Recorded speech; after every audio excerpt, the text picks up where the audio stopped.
तर मित्रांनो आज मी आलो डीपीकडे. बघा आमचं वायर थोडं जळालं होतं, फ्यूज बी सगळे गेले होते, तर मग आता टाकायचे. तर चला व्हिडिओ शेवटपर्यंत बघा. का आमची इकडे एक डीपी आहे आणि इकडे एक सेपरेट केली. बघा आता ह्याला एक बी फ्यूज राहिलं नाही. हे वायर बघा असे जळालीत.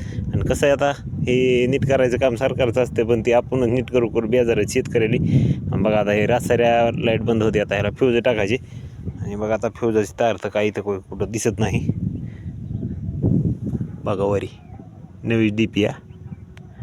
बघा मंडळी आता आपले फ्यूज टाकून झालेले आहेत. बघा बघू शकताय आपण फ्यूज कसे व्यवस्थितपणे टाकून घेतलेत. हे बघा तिन्ही टाकलेत, कारण आता लाईट नाही त्याच्यामुळं. आणि बघू शकता खाली कशी झालीत वायर.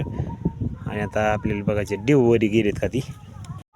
तर बघा मंडळी आता ह्याच्यावरी इथं बघा ही बारीक बारीक इथं आकडे दिसतात का, त्याच्यामध्ये असतात बारकी तार आणि त्याच्यावरच सगळं सप्लाय चलती आहे. तर सगळे डिव आहेत बघा, तिन्ही आपले बरोबर बघू शकताय. आणि नवा डीपी आपला. चला आता